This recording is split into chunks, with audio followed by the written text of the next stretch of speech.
أول واجب على العبيد معرفة الرحمن بالتوحيد إذ هو من كل الأوامر أعظم. قال مالك رحمه الله تعالى: السنة سفينة نوح، من ركبها نجا ومن تخلف عنها غرق. الله وبركاته. بسم الله الرحمن الرحيم، والصلاة والسلام على أشرف الأنبياء والمرسلين نبينا محمد وعلى آله وصحبه أجمعين. مرحبا بكم جميعا, bienvenue à tous. Et nous allons reprendre là où nous sommes arrêtés, dans cette conférence, et nous allons rentrer bi'idhnillah dans ce qui a trait à la ruqya, comment se débarrasser du sihr, de la sorcellerie et de ce qui a trait à cela.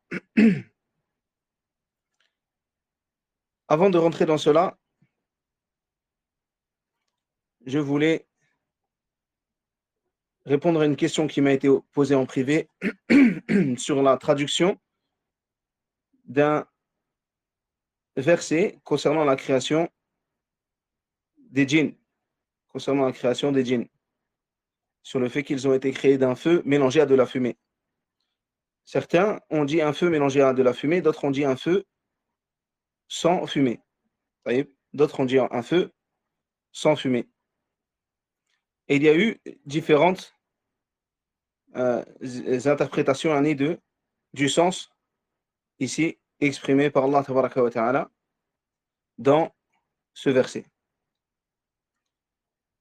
Donc aujourd'hui, nous allons parler de la ruqya.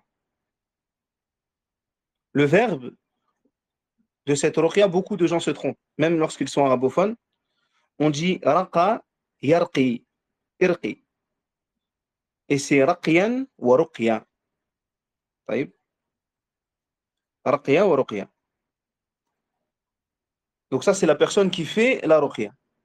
Yarqihi, mathalan. Bismillahi arqiq. Et la personne, yastarqi, la personne demande la ruqya. Yastarqi, la personne demande à ce qu'on lui fasse la ruqya. Yastarqi. Faire la ruqya soi-même est meilleur. Il ne faut aucun doute à cela que faire la ruqya soi-même est meilleur.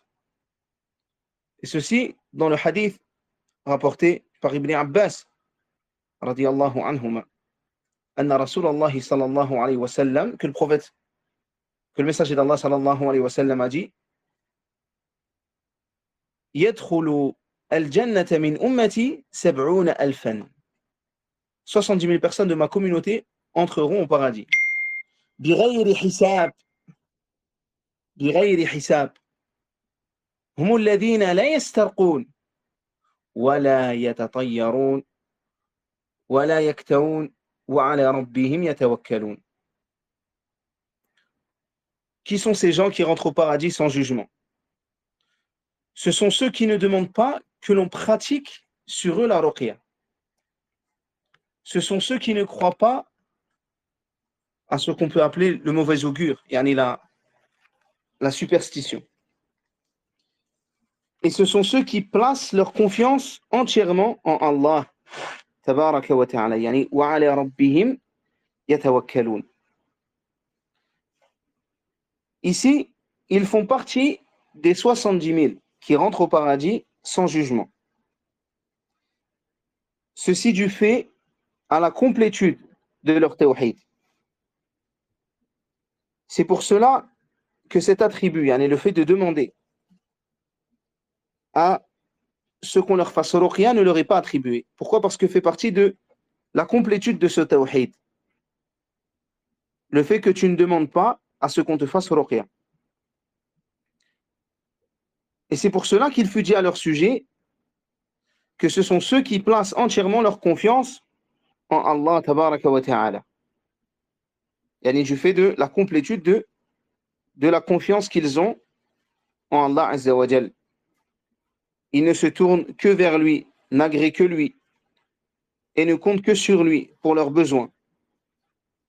Et ils ne questionnent pas les gens que cela soit une ruqya ou pour autre chose, comme le rappelle Ibn al-Qayyim, rahimahullahu ta'ala. Et Al-Uthaymin, rahimahullah, dit, lorsqu'un homme se voit proposer une ruqya par quelqu'un et n'empêche pas cette personne qu'on lui fasse ruqya, cela ne contredit pas la parole du messager d'Allah ici, qu'il ne demande pas à ce qu'on leur fasse ruqya. Ici, il y a 3 degrés. Le premier niveau, c'est le fait de demander à quelqu'un la ruqya. Et cela signifie qu'il a manqué à la perfection dont on a parlé précédemment. Le deuxième degré, c'est ne pas empêcher quelqu'un de lui faire ruqya. Il n'empêche pas la personne qu'on lui fasse ruqya. Cela ne signifie pas qu'il a manqué à la perfection, car il n'a pas demandé de ruqya. Et il n'a rien demandé à cette personne. Mais la personne a décidé de lui faire la ruqya. Le troisième degré, empêcher quelqu'un de lui faire la ruqya. Et cela va à l'encontre de la sunna. Car le prophète sallallahu alayhi wa sallam n'a pas empêché Aïcha de lui faire al-ruqya. Et les compagnons n'ont empêché personne de leur faire al-ruqya. Car cela n'a pas d'impact sur la confiance en Allah azza wa jalla. Ici, il y a différents degrés. Et si une personne a véritablement besoin qu'on lui fasse ruqya, alors la personne demande à ce qu'on lui fasse. Et ce n'est pas une tare, ce n'est pas quelque chose qui rabaisse la personne si elle a un besoin de faire cela, de demander.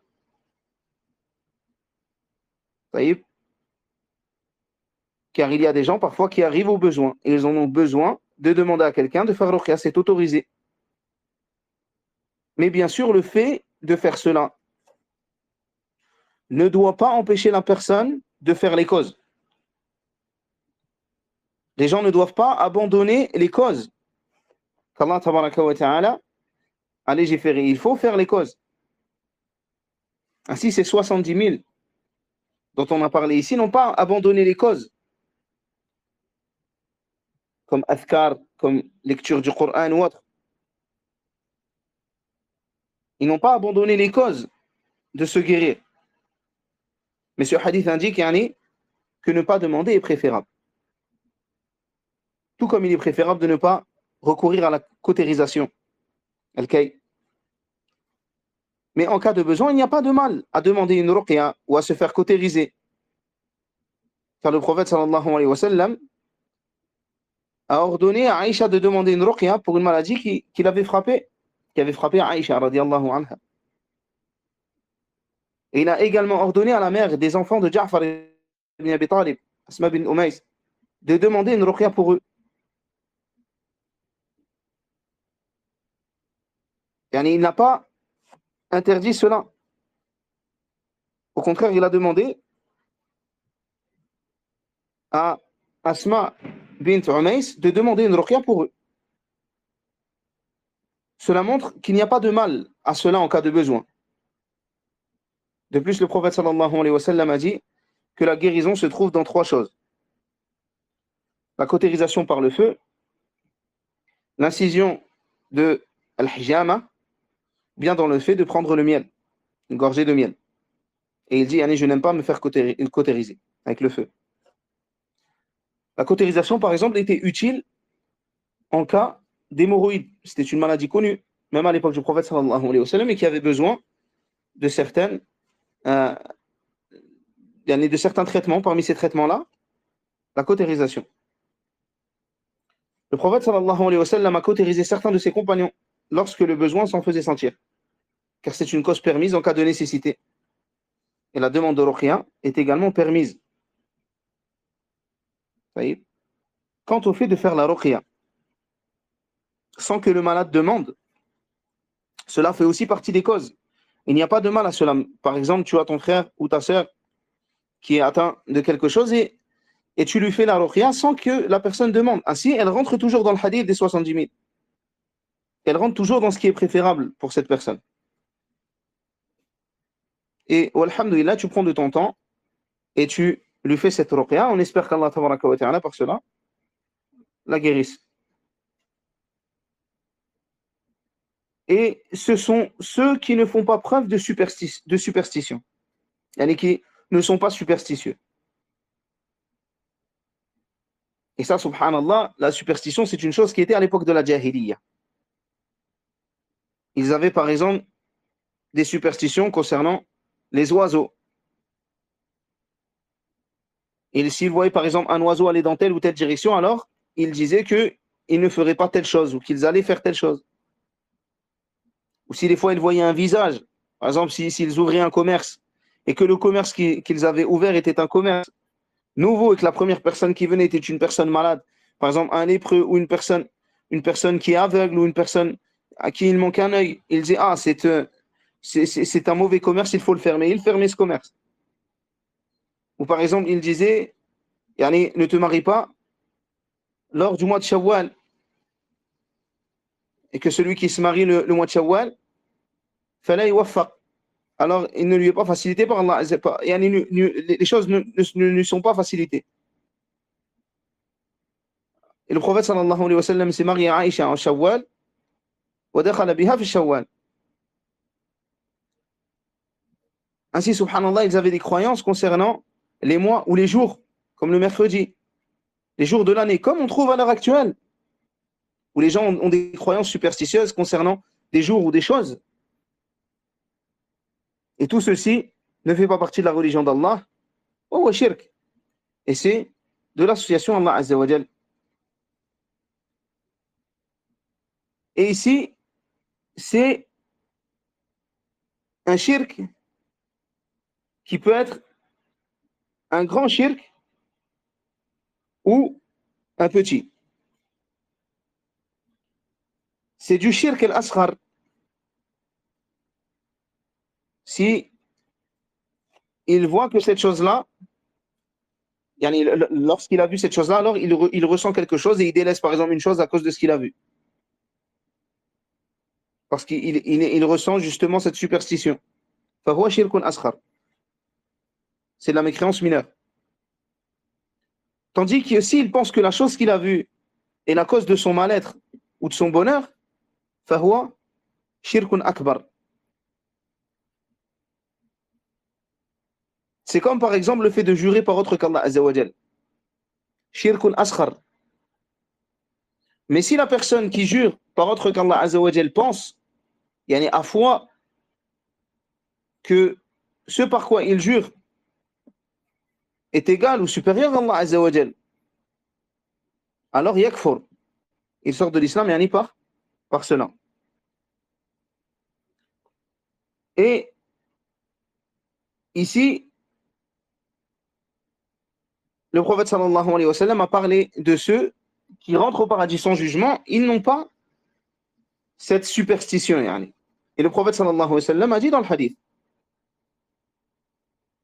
il dit, la adwa wa la tiyara, il n'y a pas de contagion et il n'y a pas de superstition. Ici, il n'y a pas de contagion. Quel est le sens, barakallahu fikum, de cela? C'est que la contagion ne vient pas si ce n'est par l'ordre d'Allah tabaraka wa ta'ala, bi'idhni, par la volonté d'Allah tabaraka wa ta'ala. Ainsi, si un chameau, par exemple, peut rendre malade un autre chameau, qui a rendu malade le premier des chameaux? Tout ceci vient de l'ordre d'Allah tabaraka wa ta'ala. Et il n'y a pas de superstition. Il n'y a pas de superstition. Il ne faut pas avoir foi en la superstition. Et c'est l'apanage aussi des magiciens qui rendent les gens superstitieux et qui propagent la superstition. Et ici, si une personne est tombée dans cela, alors il y a une expiation, comme il est rapporté dans le hadith. Allahumma la tayra illa tayruk, wa la khayra illa khayruk, wa la ilaha ghayruk. Et c'est une des invocations, c'est une invocation qui sert de kafara, avec at-tawba, avec la demande de pardon à Allah Azza wa Jal, qui sert de kafara, d'expiation pour avoir dit, pour avoir fait preuve de superstition. Et là, bien sûr, on parle de shirk asghar. Et on ne parle pas de shirkun akbar. Et il y a une différence entre le shirk al-akbar et le shirk al-asghar. Parmi ces différences, le fait que le shirk al-akbar, il est en relation avec asl al-tawhid, avec la base du tawhid. Tandis que le shirk al-asghar est en relation avec al-kamal, avec sa complétude. Parmi encore les différences, le fait que le shirk al-akbar annule l'ensemble de l'œuvre, tandis que le shirk al-asghar est en relation avec l'œuvre en elle-même ou une partie de l'œuvre. Le shirk al-akbar, par lui, l'islam disparaît dans son entièreté. Et le shirk al-asghar, non. Le shirk al-akbar empêche l'entrée au paradis éternellement. Le shirk al-asghar empêche l'entrée au paradis de manière temporaire. Le shirk al-akbar, son châtiment ne s'arrête jamais.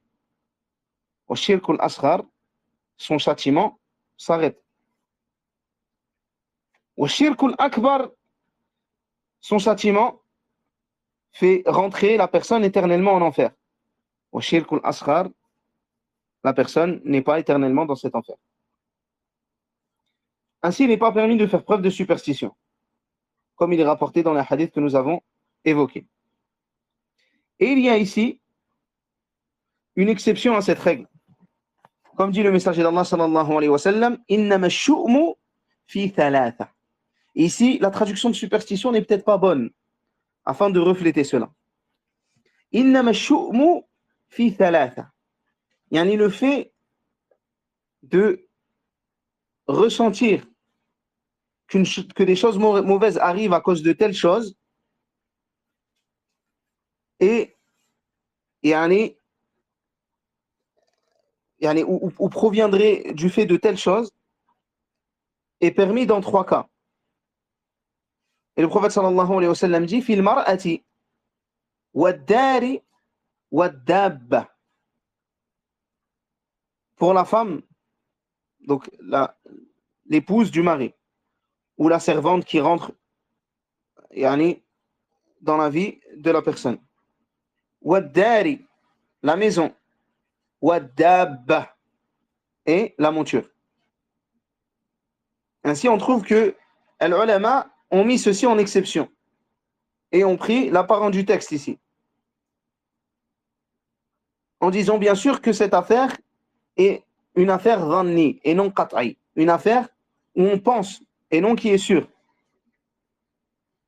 Ainsi, si par exemple ils voient que s'ils prennent une voiture et que après avoir acheté cette voiture, énormément d'accidents arrivent alors qu'avant il n'y avait aucun accident. Ou s'ils sont dans une maison et depuis qu'ils sont dans cette maison, alors il leur arrive que des problèmes. Ou s'ils se marient et depuis qu'ils se marient, alors il lui arrive que des problèmes. Et que ce n'était pas le cas avant. Alors, ici, il n'est pas blâmé à la personne, par exemple, de vendre sa monture. Ou, par exemple, de changer de maison. Et concernant la femme, alors qu'il fasse attention. Car il faut mettre les choses sur la balance. Est-ce que le mal qui t'a touché est plus grand que le bien de cette femme pieuse qui t'accompagne? Et il se peut que les choses changent. Et de toute manière, l'affaire n'est que dhanni et non qat'i. Ce n'est que quelque chose que tu penses et non quelque chose qui est formel. Ainsi, si la personne patiente, il se peut qu'elle voit un grand bien. Et c'est pareil avec la monture. Il n'est pas obligatoire, par exemple, lorsque tu vends ta monture, tu vas vendre ta voiture ou autre, tu vas dire à la personne, ah, je la vends parce que j'ai l'impression, yani, que il m'arrive que des malheurs depuis que je l'ai, que des problèmes, yani. Yani, il n'était pas yani, il n'est pas obligatoire que tu dises ça à la personne, car c'est une chose que tu penses, c'est une chose qui n'est pas de manière, yani, formelle. Mais à l'écoute, les savants ont mis une exception par rapport à ces trois choses seulement. في المرأة والدار والدابة. طيب, c'est un hadith qui est dans Al-Bukhari et Muslim. Ensuite, par rapport à la ruqya, ou même avant cela, je tiens aussi à rappeler que certaines personnes sont atteintes d'excès dans les pensées. Que cela soit dans ce genre de choses que je viens de citer, ou dans l'ayn ou le sihr. Ainsi, il faut avoir une réflexion avisée et ne pas sombrer dans la folie, dans les fausses pensées et dans les wasawis de shaitan. Car beaucoup de personnes, subhanallah, sont atteintes de cela. Ils disent, ah, j'ai eu tel ou tel problème, c'est de sa faute. Allah al-Musta'an. Il se met à se comporter mal ou à faire des choses mal, de mal, etc. Ou il conduit avec de la musique, il boit peut-être même de l'alcool, il te dit c'est à cause de la voiture.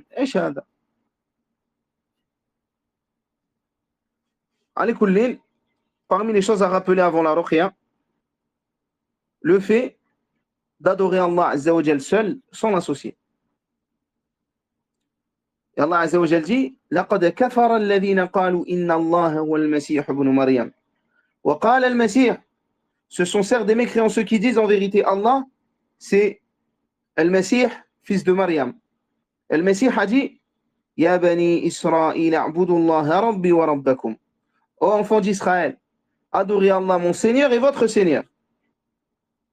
Innahu man yushrik billahi faqad harrama alayhi al-jannah wa ma'wahu an-nar wa ma lidh-dhalimin min ansar.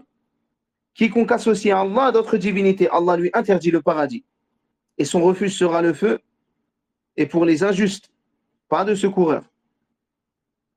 Ainsi, subhanallah, parmi les choses à rappeler, c'est que tu dois te débarrasser du shirk. Parmi les choses qui peuvent être les causes de ton mal-être, et dont tu dois te débarrasser pour cette ruqya, c'est peut-être l'association à Allah Azza wa Jal que tu fais, et peut-être tu ne t'en rendais pas compte.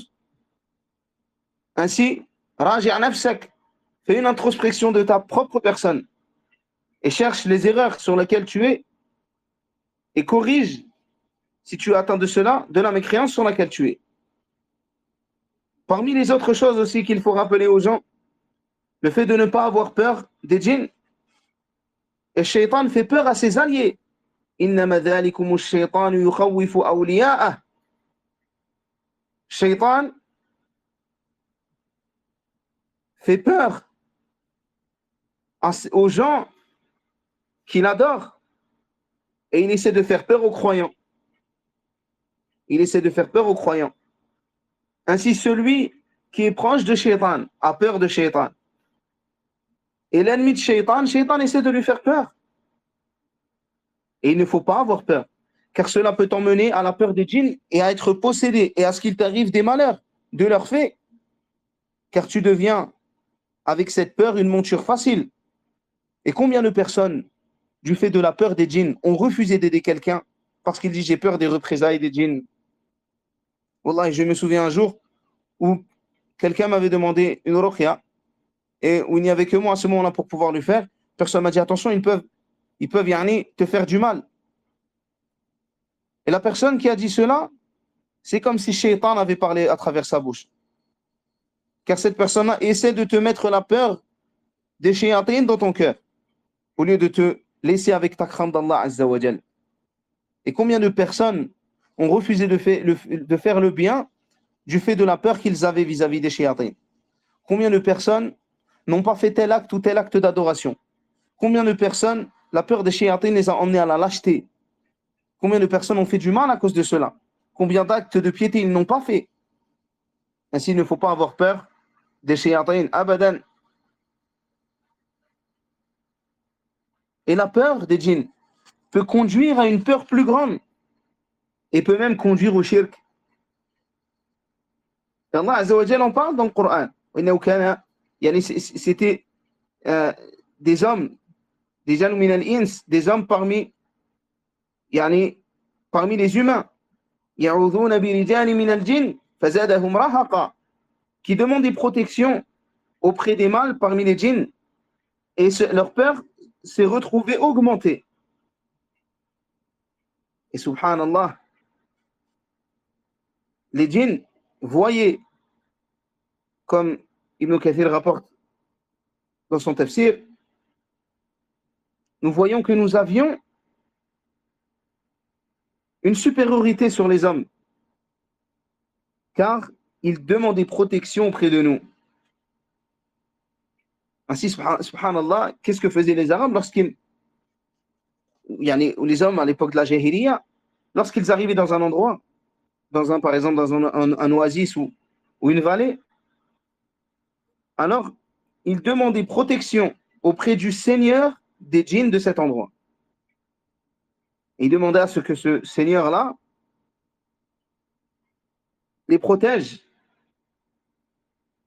Et jusqu'à maintenant, ces choses-là se font auprès des mouchriquins, des associateurs.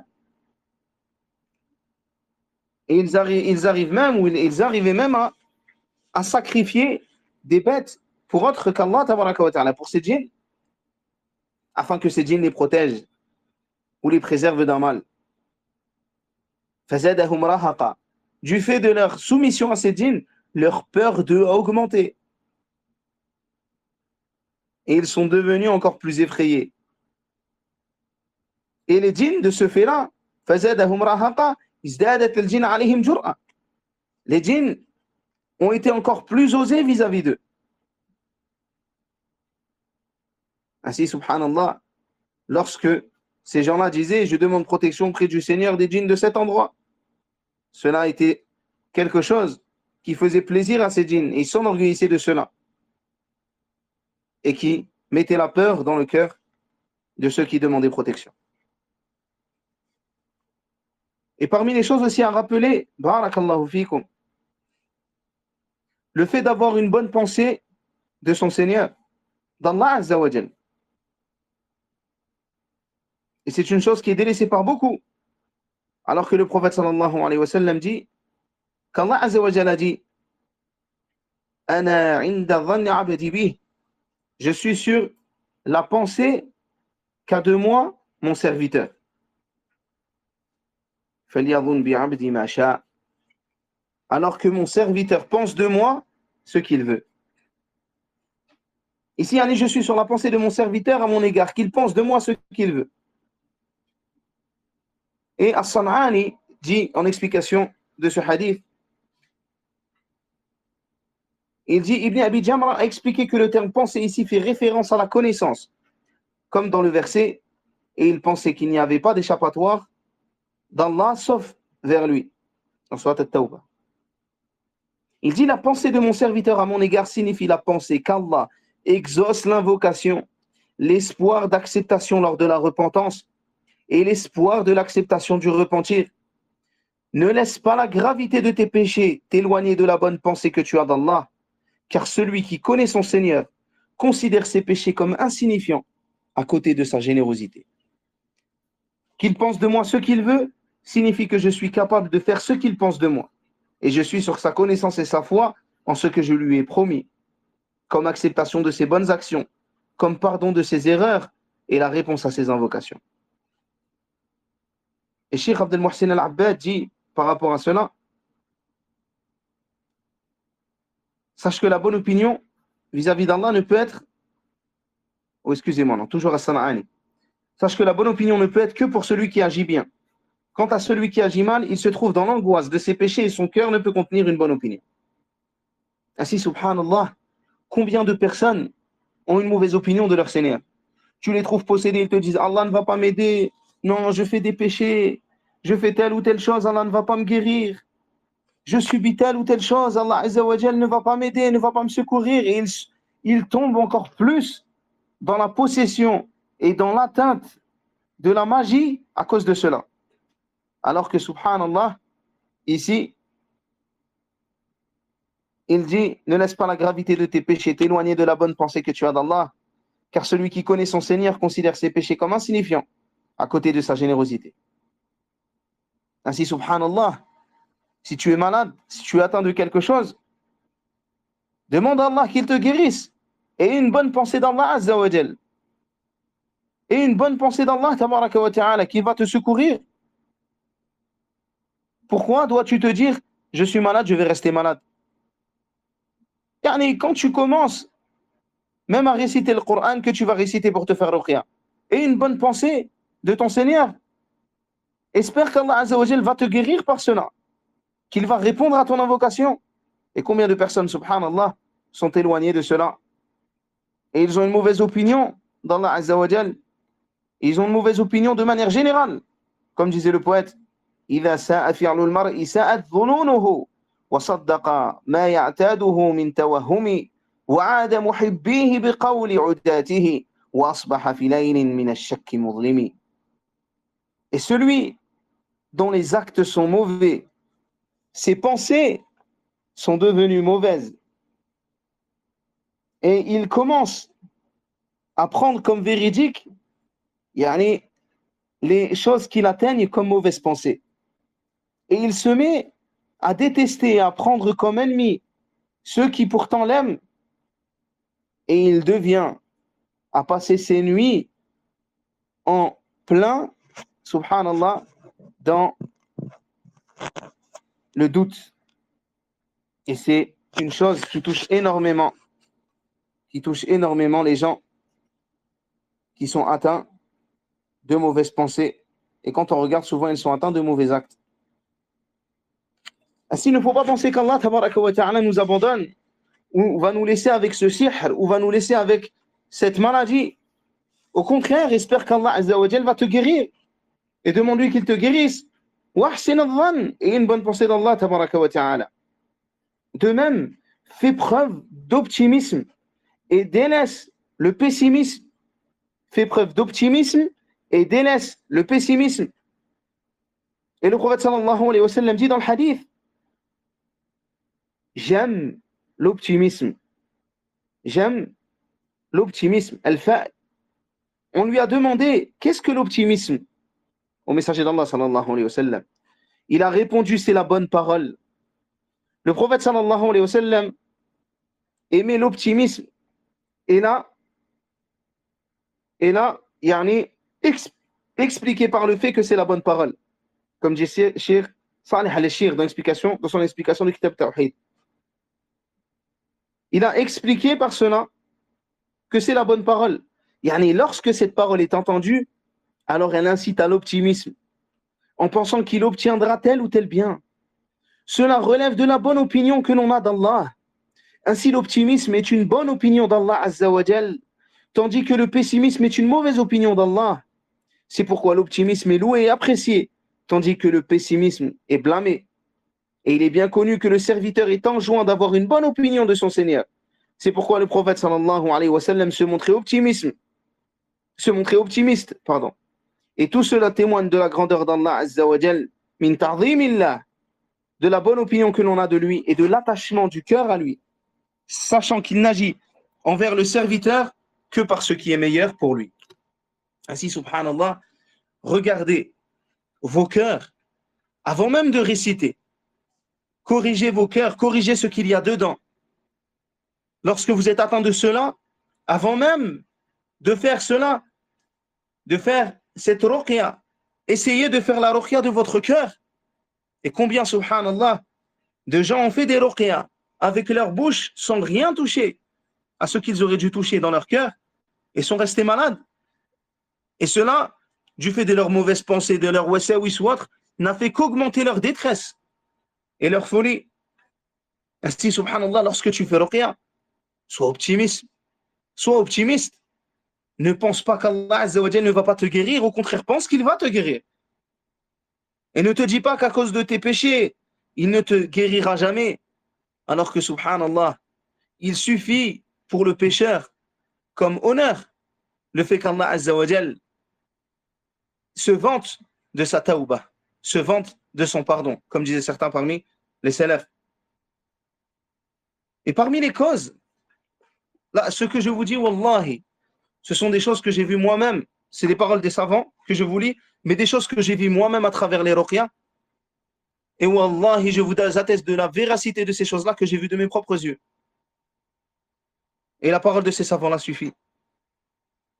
Et combien de personnes, subhanallah, ont été atteints de ces choses-là, ont été atteints de la possession, de la magie ou autre,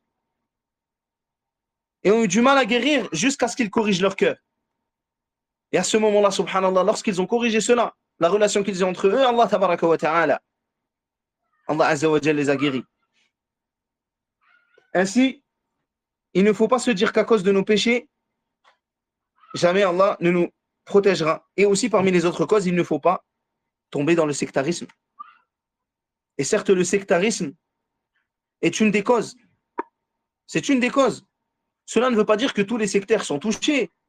Comme une personne qui fume, cela ne veut pas dire que tous les fumeurs ont un cancer. Mais c'est une des causes. Et subhanallah, je me souviens d'une ruqya un jour que j'ai faite à un homme qui est venu accompagner de son épouse. Et lorsque nous avons récité sur son épouse et que nous lui avons fait le rappel, qui ressemble au rappel que je vous fais à travers ces cours, alors subhanallah, elle a commencé à réagir. Et bifadlillah azza wa jal, des djinns furent tués par cela. Et pourquoi je vous dis cela? Car lorsque la femme est rentrée, un djinn a parlé en disant que je suis le seul djinn qui reste et que tous les autres ont été tués durant cette ruqya.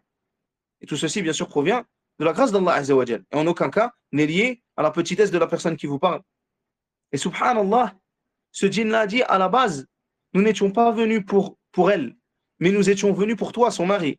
Mais le problème, c'est que toi, tu es salafi, tandis que ta femme est sur le manhaj d'établir.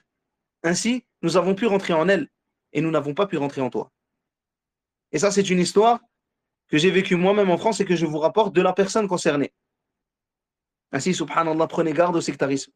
Et combien de gens, du fait du sectarisme, ont ouvert des portes qui ont facilité leur mal. Et parmi les meilleures des choses pour se prémunir, barakallahu fikum, comme on est en train de dire, c'est at-tawhid, le fait de connaître sa religion. Et on va lire plusieurs paroles magnifiques sur ce sujet, qui vont appuyer justement la parole que je vous dis maintenant. Donc, là, on reviendra dessus. Parmi les choses aussi importantes, le fait d'avoir confiance en Allah azza wa jal.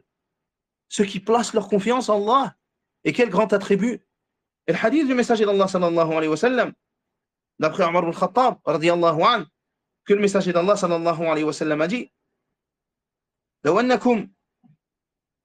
si vous placez si vous placez véritablement votre confiance en Allah azza wa jal, la razaqakum, alors il vous aurait donné votre subsistance.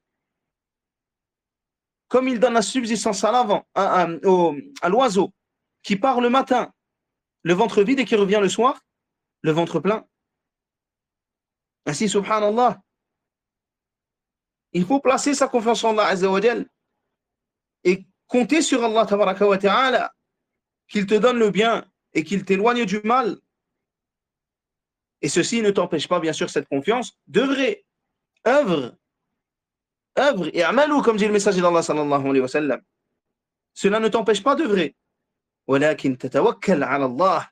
Mais tu places ta confiance en Allah tabaraka wa ta'ala. Et si tu fais fonctionner ces choses-là sur ton cœur, avant de réciter, tu verras que ta récitation n'aura rien à voir avec les autres récitations. Et combien de personnes, lorsqu'ils ont récité le Coran, c'était comme s'ils l'avaient entendu ça, comme s'ils l'avaient entendu pour la première fois. Parce que, subhanallah, ce verset, ils l'ont médité. Ils ont corrigé leur cœur. Leur foi a augmenté de par cette méditation sur les versets d'Allah et sur les ordres d'Allah azza wa jal. Et lorsqu'ils ont récité, alors cette récitation n'est pas semblable à la récitation précédente.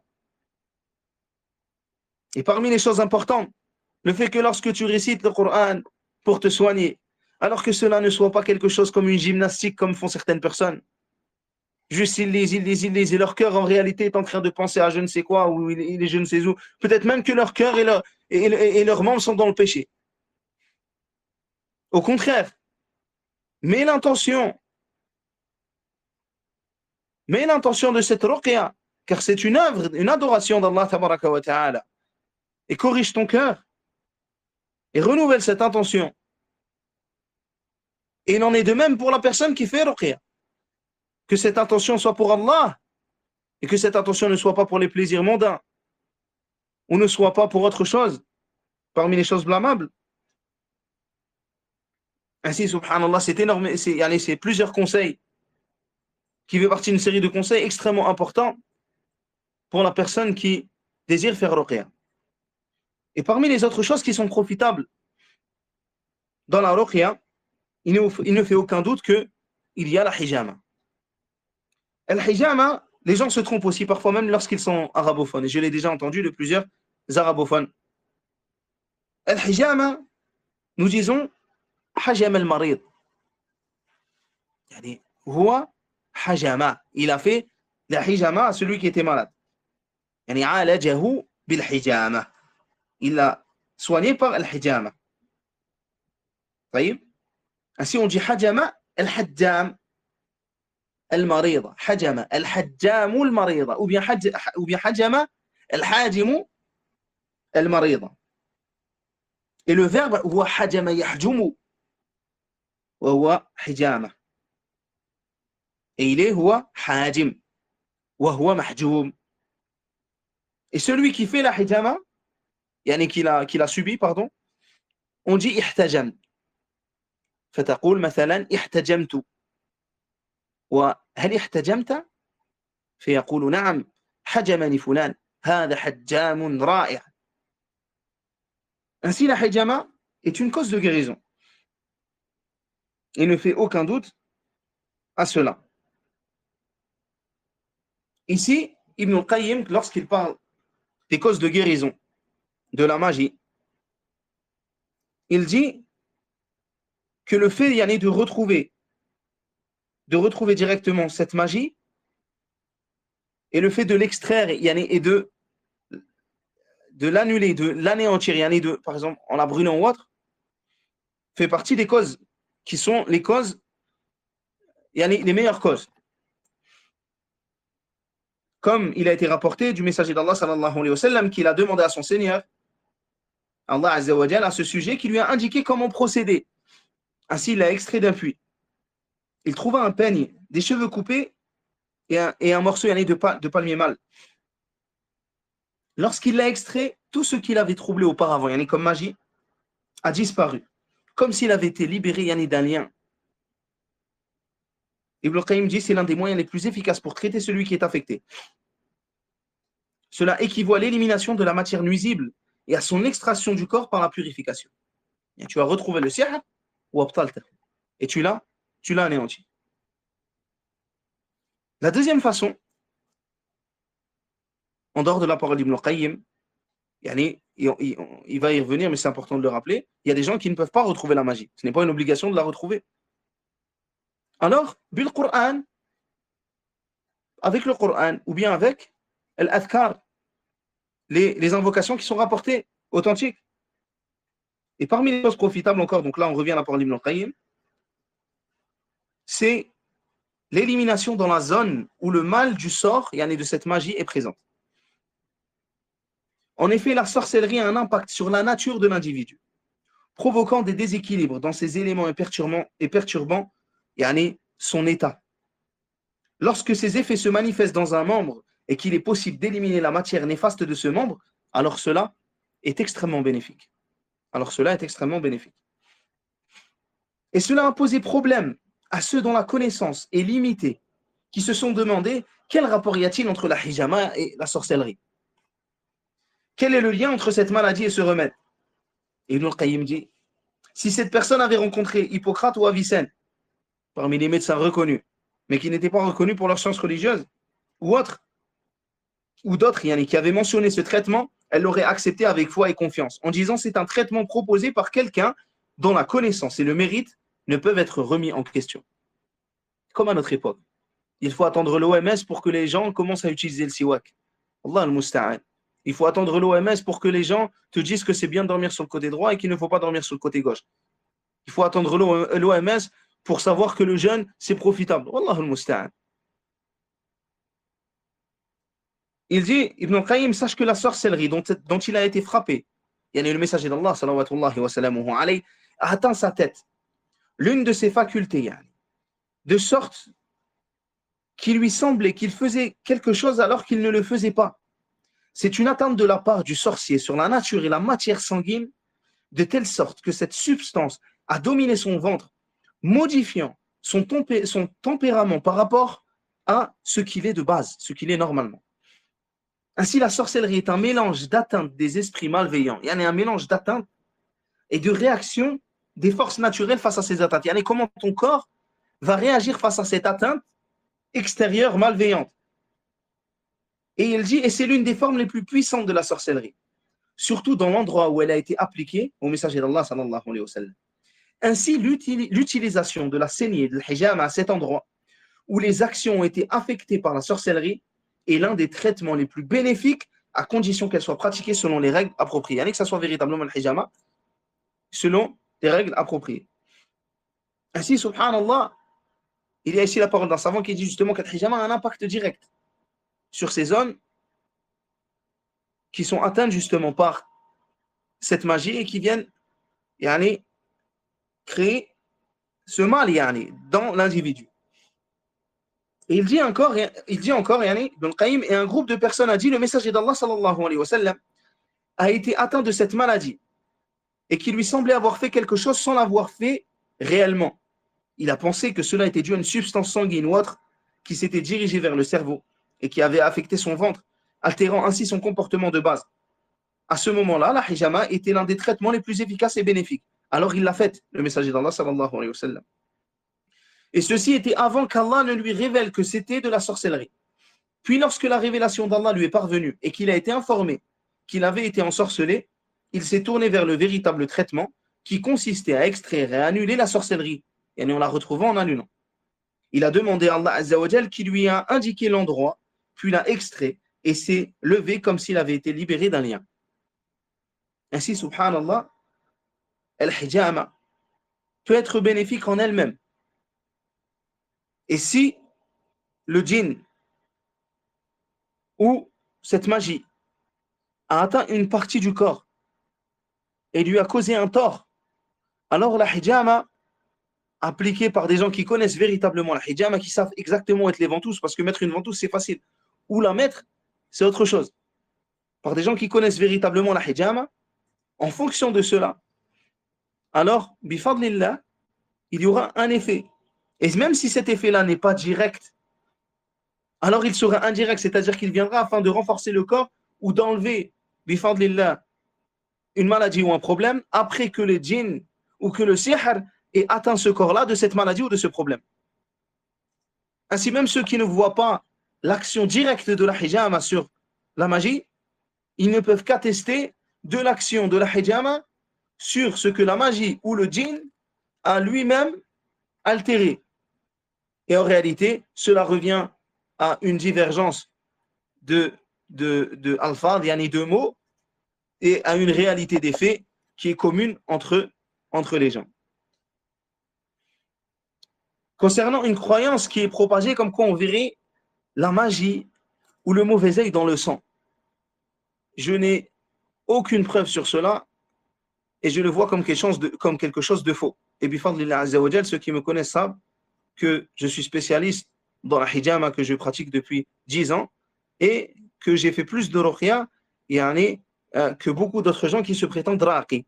Et je ne dis pas ça pour me grandir ou autre, car je ne suis qu'un faible homme, mais je dis ça afin d'apporter plus de crédibilité à ma parole. Et on demande à Allah Azza wa Jal qu'il mette la réussite dans cela. Et s'il y a une preuve qui vient contredire ma parole, alors prenez la preuve et ne prenez pas cette parole.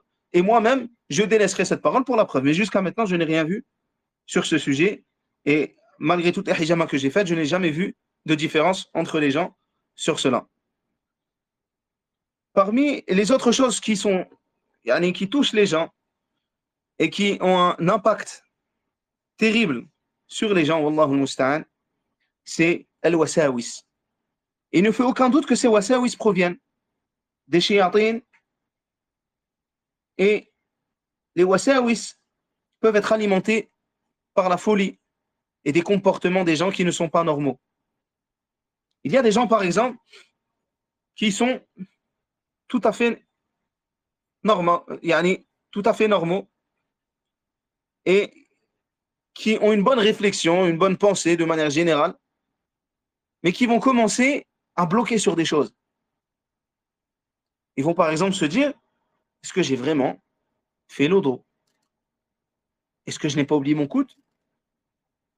Et cette personne va laisser des fois son âme sombrer dans cette folie, et petit à petit, il va commencer à refaire l'odo, à refaire l'odo, à refaire l'odo, et au final, il se remet à faire 50 fois l'odo, et au final, il se met même à manquer des prières obligatoires, et au final, il se met même à manquer, subhanallah, salat al-Jumu'ah, par exemple. Il y a des gens qui ont besoin parfois d'une matinée pour faire l'odo. Ceci car ils se sont laissés entraîner par les wasawis. Et parmi les meilleurs remèdes contre les wasawis, l'étude de la religion. Car tu apprends une des règles très importantes dans la religion, qui est que la certitude ne disparaît pas avec le doute. Ainsi, tu vois, dans le hadith du messager d'Allah, sallallahu alayhi wa sallam, il dit, lorsqu'il a été questionné sur l'homme, sur un homme qui penserait qu'il a perdu l'odo, est-ce qu'il quitte sa prière alors qu'il est en train de prier? Il dit, la yansarif, hatta yasma' sawtan, aw yajid riha. Il ne quitte pas sa prière jusqu'à ce qu'il entende un bruit ou qu'il sente une odeur. Ainsi, subhanallah, le messager d'Allah, sallallahu alayhi wa sallam, ne nous laisse pas aller dans ces wasawis. Il y a des gens, par exemple, qui, lorsqu'ils font l'odo, ils disent, est-ce que j'ai mis l'intention, alors qu'il l'a mise. Et il n'a pas coupé cette intention. Et c'est ça qui est demandé, à ce qu'il ne la coupe pas. Pas à ce qu'il la remet dans sa tête à chaque seconde. Il l'a mise, khalas. Mais il se laisse tellement porter par cela qu'au final, certains ont même délaissé la prière.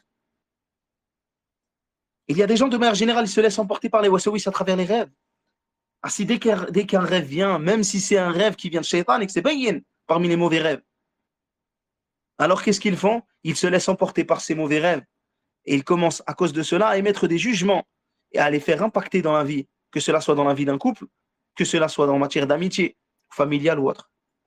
Tu les vois détester, s'énerver. Parfois, certains se lèvent énervés contre leur mari, ou se lèvent énervés contre leur femme ou leurs enfants, en disant, je t'ai vu en rêve, tu m'as fait telle chose et telle chose. Wallahu musta'an. Ils se laissent emmener par les wasawis, à penser que des mauvais rêves qui viennent de shaitan sont vrais, alors qu'en réalité, ce ne sont que des rêves mauvais qui viennent de shaitan.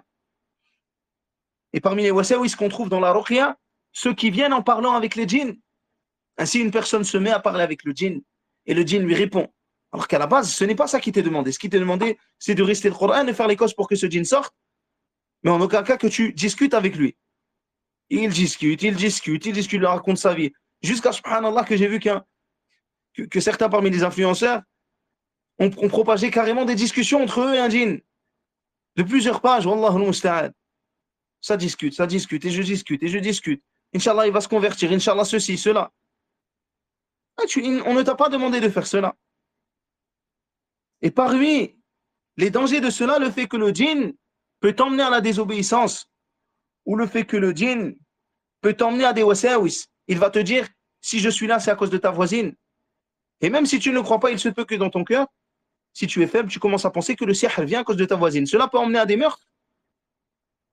Et je connais des gens, personnellement, chez qui cela a emmené au fait de couper les liens de parenté. Et parmi ce que ces shayatines peuvent faire, c'est te faire commettre des péchés, t'ordonner des choses que tu devrais faire et qui ne sont pas à faire, et te mettre des wasawis concernant des choses que tu as faites. Et parmi encore les wasawis de shaytan qui peuvent arriver, ceux dans la prière ou ceux lorsque tu adores Allah, est-ce que je l'ai fait pour Allah, est-ce que je ne l'ai pas fait pour Allah, est-ce que je suis, etc. Et si tu atteins de cela, alors œuvre en bien et rajoute dans ton œuvre et fais que cela soit pour Allah Azza wa Jal, encore plus que ceux qui étaient avant. Et parmi les wasawis de shaitan, encore ceux qui viennent dans le bruit des feuilles ou dans le ruissellement de l'eau. Ce que tu peux entendre lorsque tu marches, lorsque tu es chez toi et que tu entends les murs craqueler ou que tu entends le parquet bouger. Ainsi, parfois, certains entendent leur nom et certains entendent des phrases ou des ordres. Certains deviennent fous Tout ceci parce qu'ils ont tendu l'oreille là où ils ne devaient pas et là où il n'y avait aucun intérêt. Tandis que si tu ne donnes aucune importance à cela, tu verras que les djinns ne t'embêteront pas avec cela. Allah Azza wa Jal te préserve et au final, ils savent que tu n'as pas peur d'eux. C'est toi qui leur fais peur. Comme je vous ai raconté hier avec l'histoire de Cheikh Zayd, par sa pratique, par sa piété, par sa science, le djinn lui-même a témoigné de sa peur de Cheikh Zayd. Et Shaitan avait peur de Omar ibn Khattab, au point que lorsqu'il prenait une route, alors il en prenait une autre. Et au sujet de la ruqya, comme dit Ibn al-Qayyim, parmi les meilleurs remèdes, les remèdes prophétiques, les remèdes qui viennent du Coran et de la Sunna. Les remèdes qui viennent du Coran et de la Sunna. Ce sont les premières choses que l'on doit faire afin de chercher la guérison. Ce qui a été rapporté dans le Coran et ce qui a été rapporté dans la Sunna. Ainsi, si la personne fait cela, on espère la guérison et les preuves sont venues sur l'efficacité de ce qui est rapporté du Coran et de la Sunna, comme la lecture de l'Fatiha, de Ayat al-Kursi. قُلْ أَعُوذُ بِرَبِّ النَّاسِ قُلْ أَعُوذُ بِرَبِّ الْفَلَقِ, comme la lecture de certains versets en rapport avec al-Sihr. Il y a ce qui est venu dans la Sunna du messager d'Allah, sallallahu alayhi wa sallam, ce qui est venu du Coran. Alors, ce qui a été prouvé par le Coran ou par le Hadith, il ne fait aucun doute que ce sont des preuves et que nous prenons ces preuves. Quant au fait d'utiliser autre chose que cela, que ce qui est appuyé par le Coran et le Hadith. Personnellement, à travers l'ensemble des ruqyas que j'ai faites, je me suis contenté d'utiliser le Coran et la Sunna. Et ce qui est rapporté dans le Coran et la Sunna, wakathani, cela m'a suffi. Et il y avait des gens qui étaient possédés depuis des années, et des années, et des années. Et le djinn ne partait pas. Et ce que j'ai vu comme étant la plus grande cause de guérison était le rappel sur le fait de corriger le cœur de ces individus. Tawhid, tout ce qu'on a parlé auparavant. Et leur état général. Puis d'utiliser simplement ce qui est venu dans le Coran et la Sunna, et les djinns partaient. Et comme je vous l'ai dit, la plupart de ces djinns-là éprouvaient de la souffrance et demandaient à sortir, et certains sortaient seulement lorsqu'on faisait le rappel que je suis en train de vous faire en termes de cours. Un cours sur le tawhid, qui comprenait aussi ces points. Et combien, subhanallah, de gens que je connais personnellement, ce ne sont pas des choses que je vous dis où j'étais seul, car, bifadlillah, j'ai fait en sorte de ne jamais être seul à ces moments-là, pour éviter certaines fitnas qui peuvent arriver. Combien de personnes peuvent témoigner de ce que je vous dis? Et il ne fait aucun doute que ces remèdes sont suffisants. Maintenant, il y a d'autres remèdes aussi qui sont apportés dans la sunna, comme par exemple le fait de lire sur de l'eau et le boire. Il y a qui sont apportés par l'ulama. Maintenant, les autres remèdes qui ont trait à tajriba, l'expérience. Le raqi a vu que en faisant telle ou telle chose, alors, walhamdulillah, c'était une cause de guérison. Il y a l'expérience des salaf, des prédécesseurs, qui ont pratiqué certaines choses, walhamdulillah, des choses qui étaient en accord avec le Coran et la Sunna. Et beaucoup de savants autorisent l'utilisation de ce que eux-mêmes ont fait, min babi tajriba, par rapport à l'expérience qu'ils ont. Ils ont vu que cela avait un impact sur les djinns ou la magie, et que cela était une cause de guérison. Et que cela donc guérisait cette maladie bifadlillah. Ainsi, ils n'ont pas interdit cela. Maintenant, il y a la personne qui veut se contenter seulement de ce qui est dans le Coran et la Sunna, cela lui suffit. La personne qui veut rajouter ce qu'il y a dans un tajriba, dans l'expérience, l'expertise du raqi, et qui se base sur l'expérience de ceux qui nous ont précédés, l'iman salaf, fa khayr. Alors c'est un bien, incha'Allah. quant à l'expérience de ceux qui ont succédé al khalaf, alors il y a dedans ce qui est bon et ce qui est mauvais. Et il y a dedans ce qui est, de manière apparente, de l'eau mélangée au lait. Ainsi, tu trouveras certains qui ont des expériences qui te disent parmi ce qui a trait à l'expérience. Ils te disent fais telle ou telle chose alors que ce sont des choses qui sont interdites. Des choses, wallahu al-musta'an, qui emmènent vers l'égarement, vers le kufr parfois, ou vers l'innovation. Ainsi, les personnes tombent dans l'innovation par cette expérience, soi-disant, que ça marche sur les djinns. Et ça, c'est une chose qui n'est pas à faire. C'est une chose qui n'est pas à pratiquer. Wallahu al-musta'an. Il faut que cela soit en accord avec le Coran et la Sunna, n'aille pas à l'encontre du Coran et de la Sunna. Ainsi, faites attention à la tajriba. Et combien de remèdes ont été vendus, des remèdes parfois dangereux pour la santé, et Dieu, c'est tajriba. Combien de folie, wallahi, de folie, qui feraient rire la femme endeuillée, ont été, subhanallah, propagées. Ainsi, faites attention à l'expérience, à l'expertise.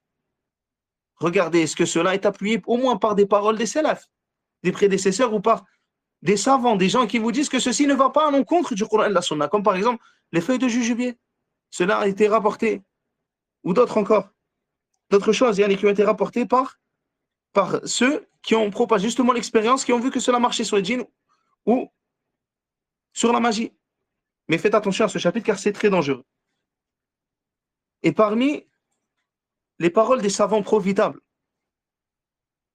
sur l'impact de la magie sur les gens, Ibn al-Qayyim dit, et chez les sorciers, l'impact de leur magie atteint les cœurs faibles et réceptifs, ainsi que les âmes prises par les passions qui sont attachées aux choses inférieures.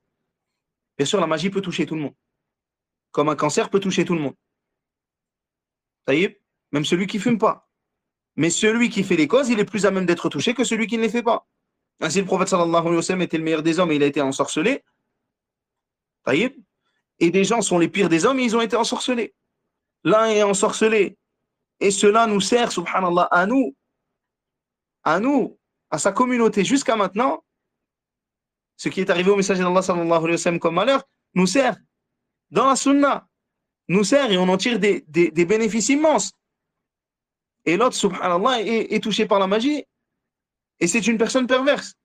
Ainsi, il ne faut pas comparer les deux cas. Chez les gens, de manière générale, il y a des exceptions à cette règle, comme on vient de dire. L'impact de la magie atteint les cœurs faibles et réceptifs, ainsi que les âmes prises par les passions qui sont attachées aux choses inférieures, aux péchés, aux choses de la vie d'ici-bas qui ne sont d'aucune utilité. Et il dit, rahimahullah, c'est pourquoi elle affecte souvent les femmes, les enfants, les ignorants et les habitants des campagnes. Il y a les gens qui, malheureusement, parfois ne prennent pas le temps d'apprendre la science, ne prennent pas le temps de connaître la religion. Et vous allez voir ce qu'il dit Ibn al-Qayyim. Wallahi, je vous demande de méditer sur ces paroles. Ainsi que ceux qui ont peu de connaissances religieuses, de confiance en Allah et de tawhid.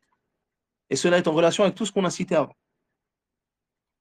Et ceux qui n'ont pas de part dans les invocations divines, les invocations tirées du Coran, de la Sunna, et les invocations de protection prophétique. Je répète, c'est pourquoi elle affecte souvent les femmes, les enfants, les ignorants et les habitants des campagnes, ainsi que ceux qui ont peu de connaissances religieuses, de confiance en Allah et de tawhid, et ceux qui n'ont pas de part dans les invocations divines et les invocations de protection prophétique. Apprenez votre religion. Barakallahu fikum. Il dit, le pouvoir d'impact de cette magie se manifeste dans les cœurs faibles et réceptifs qui penchent vers les choses inférieures. Il dit que la personne ensorcelée est celle qui cède elle-même. Allez, il fut dit que la personne ensorcelée est celle qui cède elle-même. Ibn al-Qayyim, dans une parole, il dit que la force de la ruqya, et parmi les causes de la force de la ruqya, alors il y a quoi? Il y a le raqi et celui qui subit la ruqya. Dans quel sens, yani? La personne, son état vis-à-vis d'Allah Azza wa Jal, vis-à-vis de la confiance qu'il a en Allah Azza wa Jal, vis-à-vis de ce tawhid, vis-à-vis de cette science, et la personne à qui on fait ruqya, comment cette personne justement a corrigé son cœur avant même d'entendre cette récitation. Quel est l'état de cette personne? Quel est l'état de sa proximité avec Allah Azza wa Jal, de sa relation avec Allah Tabaraka wa Ta'ala? Quel est l'état de ces deux personnes, de celui qui fait ruqya, de celui qui la reçoit? Et si la personne est toute seule, d'elle-même, elle se fait ruqya sur elle-même. Quel est son état entre elle et Allah Azza wa Jal? Est-ce qu'elle est dans une secte? Est-ce qu'elle fait du kufr? Est-ce qu'elle a véritablement confiance en Allah Azza wa Jal? Est-ce qu'elle a véritablement une bonne pensée d'Allah Tabaraka wa Ta'ala? Est-ce que véritablement elle espère qu'Allah la guérisse? Est-ce que parmi toutes les choses qu'on a vues aujourd'hui? Et il dit Ibn al-Qayyim, car nous trouvons son cœur attaché à quelque chose qui attire beaucoup son attention, ce qui lui permet d'être dominé par ce à quoi il est attiré. Combien de personnes sont possédées et ont leur cœur qui penche vers des choses qui l'éloignent d'Allah Azza wa Jal, que cela soit dans les passions ou dans le péché. Et son cœur est facilement dominé par cette magie ou par ce djinn. Et il dit, rahimahullah, les esprits maléfiques s'emparent des âmes qui sont prêtes à les recevoir en raison de leur inclinaison vers ce qui correspond à ces esprits maléfiques et de leur vide de ces forces venant d'Allah Azza wa Jal. Ainsi, par l'adoration d'Allah, par le tawhid, par la proximité d'Allah Azza wa Jal, ainsi que de leur absence de préparation pour les combattre. Et nous a cité Ibn al-Qayyim la connaissance, la confiance en Allah, le tawhid, les invocations protectrices du Coran, de la Sunna. Il dit, ainsi elles se trouvent vides et sans défense, et avec une inclinaison vers ce qui leur convient comme mal, ce qui leur permet d'impacter sur elles par la magie et d'autres moyens. Wallahu a'lam. Ainsi les invocations protectrices sont nombreuses dans le Coran et dans la Sunna. On en a cité quelques-unes, et vous trouverez les autres bi'idhnillah dans les livres qui regroupent ces invocations. Je vous recommande de le faire. Adhkar al-sabah wal-masa, les invocations de manière générale. Ainsi, comme dit Ibn al-Qayyim, ce traitement-là, et nous l'avons cité et on le répète, repose sur deux éléments. La ruqya légiférée et al-tajriba, l'expertise qu'on a cité tout à l'heure. Et il dit parmi les traitements les plus efficaces, la ruqya légiférée, car il est venu comme preuve ce qui prouve qu'elle lève et annule la sorcellerie. Et parmi les autres moyens, donc de trouver directement le sihr, mais ceci, comme je vous l'ai rappelé, n'est pas obligatoire. Maintenant, si tu trouves cette magie, qu'est-ce que tu fais avec? Cette magie-là, il ne faut pas que tu la caches ou tu la mettes dans un autre endroit. Tu la prends en photo, après tu la gardes dans ton porte-monnaie ou ta feuille, ou dans tes poches comme une feuille. Tu la détruis. Si elle est nouée, par exemple, tu la dénoues. Et si c'est un papier, tu la brûles. Tu utilises tous les moyens possibles. Pourquoi? Pour la brûler, pour t'en débarrasser, pour l'anéantir. Afin qu'il ne reste à cette magie plus aucune trace. Ainsi, la ruqya est profitable, bifadlillah. Et on a une bonne pensée d'Allah, tabaraka wa ta'ala. Et comment, subhanallah, ne pouvons-nous pas avoir une bonne pensée d'Allah Azza wa Jal, alors que nous sommes des croyants, et que la ruqya a profité même à des non-musulmans. Et ceci est attesté dans la sunna. Que cela soit pour ceux qui ont dit que le peuple chez qui est parti Abu Sa'id al-Khudri étaient des non-musulmans, ou pour d'autres qui ont pris des preuves d'autres hadiths. Mais la différence qu'il y a entre le musulman et le kafir,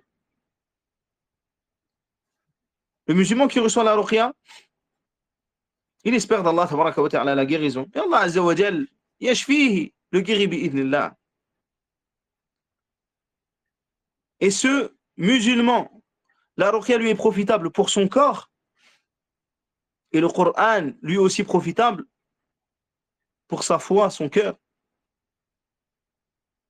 Tandis que le kafir, le musulman, rentre ici dans la parole d'Allah Azza wa Jal, قُلْ هُوَ لِلَّذِينَ آمَنُوا هُدًى وَشِفَاءً. Il est pour ceux qui ont cru une guidée et une guérison. Et quant à ceux qui n'ont pas cru, qui ne croient pas, وَهُوَ عَلَيْهِمْ عَمَى, ils sont aveugles au sujet de ce Coran. Ainsi, ce Coran guérit, naam, mais il n'est pas profitable aux mécréants comme il est profitable aux mécréants.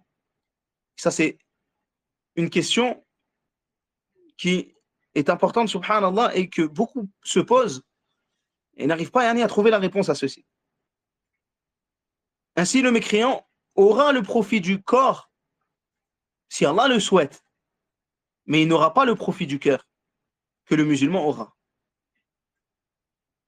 Et il y a une grande différence entre celui qui a le profit du cœur et du corps et celui qui n'a qu'un profit mondain du corps.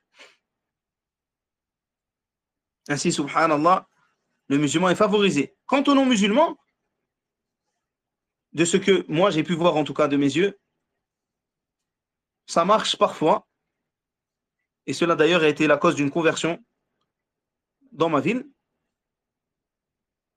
bi'idhnillah, et la plupart du temps ça ne marche pas. En tout cas, moi c'est ce que j'ai pu voir de mes yeux, et je ne dis pas que c'est comme ceci pour l'ensemble des gens. Et si Allah tabaraka wa ta'ala décide de soigner ce kafir, alors il le soigne, il le guérit. Et celui qui ne veut pas guérir, alors il ne guérit pas. La ruqya, c'est Allah Azza wa Jal qui décide de la guérison. C'est Allah qui guérit. Toi, tu n'es qu'une cause dans cela. Ainsi, parmi les pièges que les chiatrines peuvent utiliser, le fait que tu dises « Ah, la ruqya n'a pas marché ». Et tu te mets à douter du Coran. Wallah al-musta'an, doute de toi. Le Coran, huwa shifa, c'est une guérison. Wallah yashfi, Allah guérit. Et toi, tu n'es qu'une cause. Insha shafa. Si Allah Azza wa Jal veut, alors il guérit. S'il ne veut pas, fala. Et tout ceci, bihikmatillah, par la sagesse d'Allah Azza wa Jal. Wa bi'adlihi, par sa justice. Ainsi,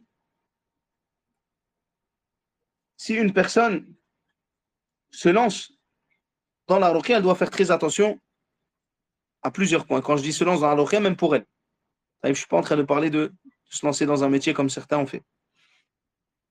Parmi les choses dangereuses, c'est tout ce qu'on vient de citer. Que Shaitan voudra détruire afin que tu ne sois pas sur cela, que tu sois apeuré par eux, que tu n'aies pas de confiance, que tu penses que la ruqya, c'est toi. C'est toi qui fais. Toi, Allahumma barik, qui prie peut-être la nuit, qui jeûne le jour, qui a appris le Coran, c'est toi, masha'Allah. Tu es proche d'Allah, c'est toi qui fais. Wallahi, même si tu avais adoré Allah Azza wa Jal pendant 1000 ans, tu ne rentreras pas au paradis par l'adoration d'Allah, par sa miséricorde. Et tu es le pécheur. Celui qui a constamment besoin d'Allah Azza wa Jal. Ainsi, parmi les erreurs, faites très attention à ce qu'il y a dans vos cœurs. De manière générale. Et quand on est confronté à cela, alors faites attention afin de maximiser les causes pour être guéri. Wallahu yaf'alu ma yasha, et Allah fait ce qu'il veut. Il se peut qu'Allah Azza wa Jal te teste. Te teste pour voir est-ce que véritablement tu as tawakkal, est-ce que tu as confiance en lui ou pas? Tarju, amla, est-ce que tu espères en lui ou pas? Et certaines personnes, subhanallah, tu les vois diminuer jusqu'à s'écarter d'Allah Azza wa Jal, alors qu'il se peut que leur guérison était tout proche. Mais ils se sont écartés de ce chemin vers autre chose. Ainsi, parmi les erreurs, et ces erreurs-là dont on parle prouvent l'importance d'étudier la religion d'Allah tabaraka wa ta'ala. On ne dit pas qu'il faut tout connaître, car on a besoin de gens qui connaissent aussi ça pour aider les gens qui ne savent pas comment faire ruqya. Parce que pour faire ruqya, il faut aussi savoir comment faire. D'où l'importance de ces cours et d'où l'importance que justement ces cours-là soient gratuits. Et d'où l'importance que ces cours, et je suis désolé pour ceux qui vont patienter, soient longs.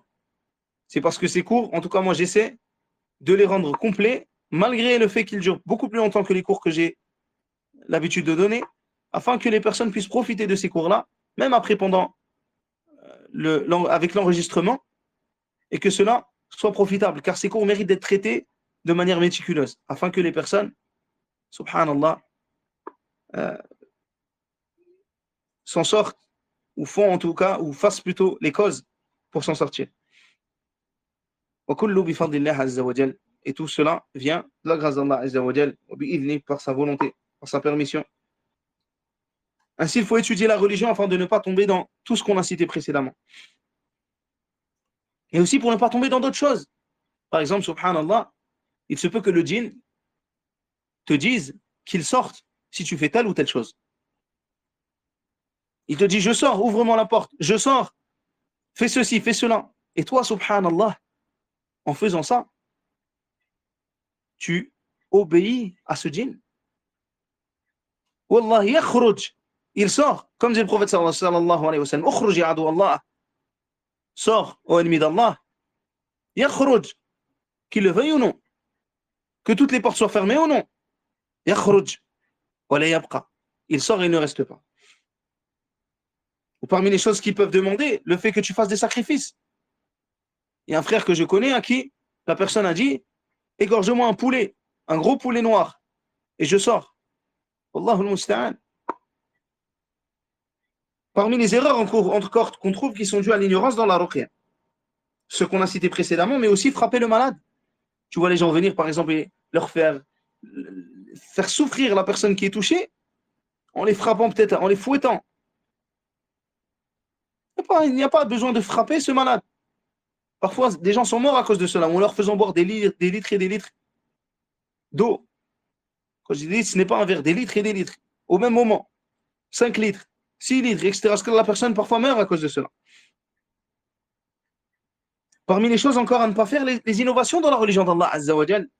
Et combien de gens pendant ces ruqya font des innovations, innovent dans la religion. Wallahu al-musta'an. Parmi les choses à ne pas faire, le fait de s'isoler avec la malade. Ainsi, parfois, certains se font passer pour des gens qui font ruqya, alors qu'en réalité, ce sont des sorciers, wallahu al-musta'an. Et qu'est-ce qu'ils font? Ils s'isolent avec ces femmes.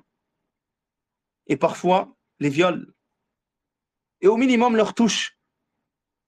Yani une partie du corps. Et subhanallah, il y en a certaines qui, après cet isolement avec eux, sont même tombées enceintes. On m'a raconté une histoire, subhanallah, dont je vais taire l'endroit, où la femme est sortie après être partie chez ce raqi, soi-disant, qui était un sorcier, ou un charlatan en tout cas. Elle est sortie enceinte, et les gens, dans leur ignorance, ont dit, Mariam, Yaka Mariam, elle est comme Mariam. Wallahu al-musta'an. Ma aqbah al-jahl. Comme l'innovation, comme l'ignorance et l'aide. Parmi les dangers, le fait de se déshabiller avec le malade. Et on trouve que les sorciers font cela. Et on voit même des sorciers maintenant qui font la hijama. Je me souviens d'un sorcier suisse qui un jour, subhanallah, après avoir entendu parler de moi via quelqu'un, a essayé de me contacter en pensant que j'étais peut-être comme lui. Et m'a proposé de travailler avec lui. Et moi, je voulais voir qu'est-ce que cette personne allait dire. J'ai dit, c'est-à-dire travailler avec toi. Tu es qui? Il m'a dit, moi je fais telle chose, je guéris les gens, je suis un guérisseur. C'est un sorcier. Et je fais les hijamas. Et je lui dis, mais tu fais comment les hijamas sur les femmes? Et il me dit, je leur fais les hijamas troués. Je dis, c'est quoi le hijama troué? Il me dit, ils mettent un t-shirt et je découpe le t-shirt là où je fais des hijamas. Et je lui dis, mais tu fais comment sur ces parties? Il y en a qui sont des parties à cacher, et je fais des trous. Et je sors la partie à cacher. Wallah al-musta'an. Et il y a des gens qui vont payer ces gens.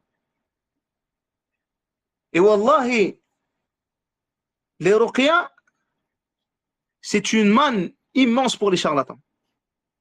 Car les gens savent qu'ils sont tellement désespérés qu'ils sont prêts à payer des sommes colossales pour être guéris. Et je me souviens, subhanallah, d'une femme chez qui l'affaire était grave et on m'avait demandé de me déplacer là-bas. Et je lui ai dit, le fait de me déplacer, Annie, je suis obligé de prendre temps pour ce déplacement. Mais je ne te demande rien. Et quand je me suis retrouvé avec ces personnes, je l'ai vu me sortir une liasse d'argent. Quand je vous dis une liasse, s'approcher de une liasse. Pour terre et le nombre. Elle me dit, tenez, c'est pour vous, c'est pour la guérison. J'ai pris la liasse, j'ai tiré juste ce qui m'avait coûté ce déplacement et je lui ai rendu la liasse. Elle me dit, que faites-vous avec cette liasse? Pourquoi vous me la rendez, Yani? Et parce que je ne vous ai pas demandé cela. Pourquoi m'avez-vous donné ça? Elle me dit, c'est ce que j'ai l'habitude de donner au raqi. Sauf que lui, ça ne marchait pas. Et subhanallah, des charlatans, des gens qui ont demandé à cette personne de faire des choses mal, wallahu al-musta'an, s'enrichissent sur le malheur des gens. C'est pour cela que les sorciers, parmi leurs ruses, c'est le fait d'être le mal et le remède. Un peu comme certaines entreprises mondialement connues. Ils sont le mal et le remède. Ainsi, ils gagnent des deux parties. Ils gagnent par le mal et ils gagnent en te proposant le remède qui te rendra malade par la suite. Wallahu al-musta'an. Ainsi, il faut faire attention à se rendre chez ces gens. Et il y a des moyens de voir qu'ils n'ont rien à voir avec la religion ou la science religieuse ou autre. Parmi les moyens, c'est le fait de les voir, et on va le traiter par la suite, Inch'Allah, dans le cours, c'est le fait de les voir ouvrir des cabinets ou des centres ou autre. Car, subhanallah, les salafs ne faisaient pas cela de base. Et beaucoup de ces gens, je ne dis pas tous, attention, beaucoup de ces gens-là sont des gens qui essaient tout simplement d'utiliser une terre fertile où ils savent qu'il y aura beaucoup de fruits qui vont pousser. Ils savent que les gens vont venir et demander et ils vont s'enrichir par cela. Ainsi déjà, lorsque tu vois que les gens se prétendent, ils se donnent un titre, le raqi, fulan, etc., attention. Ça ne veut pas dire qu'ils sont tous mauvais, hein, mais dès que tu vois ça, mets une première barrière. Yani, tu as pris cela comme métier, raqi, est-ce que les salafis faisaient cela? Non. Est-ce que les étudiants font cela? Non. Est-ce que les étudiants salafis sur la sunna, sur la science, qu'ils font cela? Non. Est-ce que les ulama font cela? Non. Taïb. Ensuite, cette personne-là, parfois, te demandera le nom de ta mère. Parfois, cette personne-là te demandera des renseignements privés, très privés, des choses qui ne se posent pas. Parfois, elle t'informera de choses qui pourraient arriver, wallahu al-musta'an, en te disant que c'est l'avenir. Parfois, cette personne-là te regardera les paumes des mains, ou te demandera des parties de ton corps, ou te demandera de leur donner des cheveux ou de leur donner des objets à toi. Parfois, ces gens-là vont réciter des incantations que tu n'entendras pas. Ils vont parler dans leur barbe, bien qu'ils sont souvent imberbes. Et ils vont commencer peut-être à réciter des choses qui te font penser que c'est du Coran, mais ce n'en est pas. Ainsi, fais attention à ces signes qui peuvent apparaître chez ces gens. Et parfois, ils peuvent même se montrer comme des gens pieux alors que ce n'en est pas. Et c'est là où vient le problème et l'importance d'étudier la science. Car c'est comme tout ce qui arrive en France à l'heure actuelle, les Ash'aira, les Moumayyah, tous les égarés qu'on voit. Les gens qui ont étudié la science font la différence entre l'eau et le lait. Et ceux qui n'ont pas étudié, parfois les voient pareil. Et c'est pareil avec les sorciers. Au point, subhanallah, et je vais taire le nom de cette ville et cette mosquée, bien que je sais où elle est, je connais cette mosquée, au point où on m'a rapporté d'une mosquée qu'un sorcier présidait parfois la prière. Une mosquée en France. Ainsi, certains parmi eux se font passer pour des gens de bien et sont parfois des sorciers. Ainsi, faites attention à ces signes et demandez aux gens qui ont la connaissance qu'ils vous informent au sujet de cela. Ainsi, bien que cela ne soit pas obligatoire de connaître al-furu' al-jami'a, de connaître l'ensemble des furu' afin de se faire ruqya ou de faire ruqya à quelqu'un, hadari, fais attention et apprends au minimum ta religion. Et parmi les dangers qui peuvent toucher les gens, le fait d'être omnubilé par la ruqya. Au point, subhanallah, où tu ne penses qu'à ça, où tu deviens fou, tu te lèves le matin ruqya, tu y allais le midi, tu manges ruqya, le soir ruqya, tu ne cherches que ça. En réalité, tu prends la ruqya comme étant un jeu ou un film, ou quelque chose qui te paraît surnaturel et que tu aimes, au point que tu spécules, que tu inventes, que tu rajoutes des choses peut-être dans la religion et que tu mêles tes pensées à la réalité des faits. Ainsi, subhanallah, certains sont devenus fous à cause de cela, en étant tellement obnubilés par la ruqya qu'ils ont délaissé des choses obligatoires et qu'ils ont innové dans la religion. Et la plupart du temps, tu remarqueras chez les obnubilés de la ruqya qui ne pensent qu'à ça, une certaine faiblesse d'esprit. Et combien de personnes, subhanallah, ont commencé par cela et se sont égarés dans d'autres choses. Et quand tu regardes leur état, tu te dis que peut-être qu'ils recherchaient la notoriété, à faire parler d'eux ou autre. Et Allah est plus savant de ce qu'il y a dans les cœurs. En tout cas, sur l'apparence, tu vois parfois que leur chemin est funeste.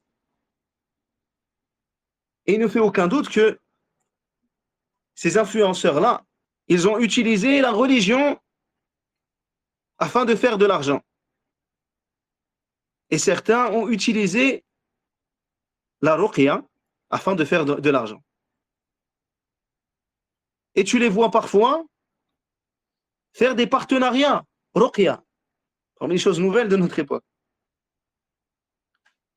Il faut savoir que les ulama autorisent, et c'est une réalité que je ne vais pas cacher. C'est une réalité qui est là. Les ulama autorisent à prendre de l'argent pour la ruqya. Dans le fiqh, il y a plusieurs livres qui montrent cela, et les salafs ont fait cela, etc. Il y a effectivement cela. Il y a une récompense du fait de cette ruqya.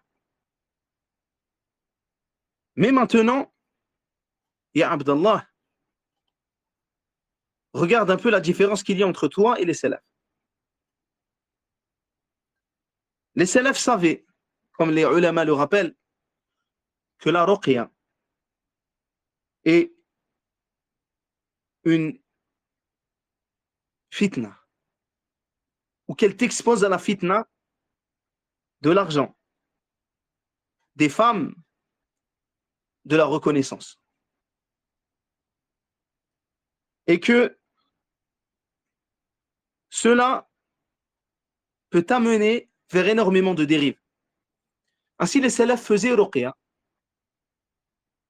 recevaient la ruqya, on leur faisait ruqya, mais ils n'avaient pas de centre de ruqya. Ils n'avaient pas de page Instagram de ruqya. Ils n'avaient pas des partenariats ruqya. Leur but dans la ruqya n'était pas la recherche des biens de ce bas monde. Et puisque la ruqya, comme on a vu depuis tout à l'heure, est mêlée au cœur, pose-toi des questions sur le bien fondé d'aller rendre visite à ces gens, même s'ils se disent salafis. Est-ce que c'est le chemin des salafs d'exploiter la misère des gens en leur prenant des sommes astronomiques? Al-Fudayl ibn Iyad disait que j'accède à la vie d'ici-bas via le tambour et la flûte est meilleur pour moi que d'y accéder via la religion. Est-ce que les salafs ouvraient des centres pour apprendre à faire ruqya dans des classes de 15 ou de 20 en demandant 400 ou 500 euros? 15 ou 20 minimum. Hein. Est-ce que les salafs faisaient des ruqya en dépouillant la personne d'un dixième de ce qu'elle gagne dans l'année, en sachant que ce sont des gens pauvres et des gens désespérés? Est-ce que les salafs prenaient cet argent alors que ces gens-là, peut-être tu les as laissés dans un état pire que l'état dont ils étaient précédemment? Ainsi, ils étaient en détresse et tu les as laissés alors qu'ils étaient en détresse parce qu'ils étaient malades, tu les as laissés en détresse malade sans aucun sou, appauvris. Et je suis surpris, subhanallah, de voir certains de ces étudiants dont nous mettons en garde, qui sont les amis de ces influenceurs qui gagnent leur vie sur la religion d'Allah. Nous sommes étonnés de les voir parfois propager des gens qui usent parfois de ces méthodologies. Et même si pour toi ceci était autorisé, Ne vois-tu pas comment cela salit ta religion, comment cela salit ton minhaj, qu'on voit maintenant les salafis comme étant des gens qui ne pensent qu'à gagner de l'argent sur les gens, qu'on voit que ce sont des gens qui se comportent comme le faisaient les gens de l'innovation à l'époque et cela nous choquait. Tu vois leur page, la majorité de ce qu'ils proposent, c'est des cagnottes. Ou les seules choses qu'ils proposent, c'est des choses que tu dois payer alors que tu n'as pas besoin de payer pour cela. Et à la base, tu le fais tout seul. Tu apprends à faire ruqya et khalas. Ainsi, il y a des gens qui exploitent la misère des gens. Comme ces influenceurs que nous avons dénoncés, qui attirent les gens en leur parlant de hijra, qui exploitent la misère des gens. Alors que leur argent, c'est vous. Il y a des gens qui exploitent la misère des gens en leur parlant de ruqya, car ils savent que cela rapporte. Et wallahi, cela rapporte. Et wallahi, que si j'avais pris la moitié de l'argent que prennent ces gens que j'ai vus sur les personnes qui me sont venues, je n'aurais pas eu besoin peut-être de travailler pendant peut-être plusieurs années. Sans aucun doute plusieurs années. Pas peut-être, sans aucun doute plusieurs années. Ainsi, subhanallah, ces gens-là ont vu qu'il y avait de l'argent et ont exploité cela. Et il y a une différence entre ce qui est autorisé et ce qui est à faire. Est-ce que le contexte actuel dans lequel tu es le même que celui des salafs et tu le mets en application sur des gens désespérés comme il y a maintenant, alors que ce qu'ils ont besoin, c'est d'apprendre le tawhid, c'est d'apprendre les bases de cette religion, c'est de corriger leur cœur, c'est de corriger les choses dont on a parlé précédemment. Ainsi, nous terminons par cela. Les influenceurs du din, malheureusement, sont présents même dans la ruqya.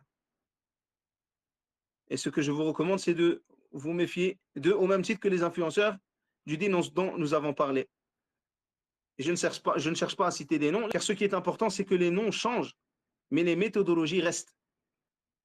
Ainsi, faites attention à la méthodologie de ces gens. Faites attention à la méthodologie propagée. Cette méthodologie-là qui reste et qui nuit à l'image de la salafiyya, qui nuit à cette da'wa, surtout quand ces gens mêlent la da'wa à leur prise d'argent. Et nous ne disons pas que les gens ne doivent pas demander leur risque, mais il y a des façons de le faire. Nous n'avons jamais blâmé personne qui propose, qui a un commerce et qui vend des choses. Nous n'avons jamais blâmé personne qui va vendre comme par exemple des cours ou qui va vendre des services. Mais il y a une façon de présenter ces choses. Il y a une façon de mettre en avant ces choses et il y a une façon de prendre cet argent. Ainsi, craignez Allah Azza wa Jal dans cela, dans votre façon de faire. Et ne ressemblez pas aux innovateurs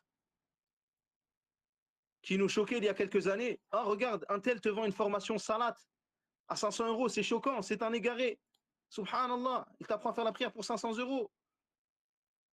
Et maintenant, on voit des gens qui te proposent des formations hijra. Allahul musta'an. Ainsi, faites attention à cela et regardez comment étaient les salafs. Regardez les autorisations qu'il y a sur le fait de recevoir une compensation par rapport au cours qu'on donne, à ce qu'on fait, etc. Et regardez la façon de faire des salafs. Est-ce que cette façon de faire ressemble à celle des influenceurs?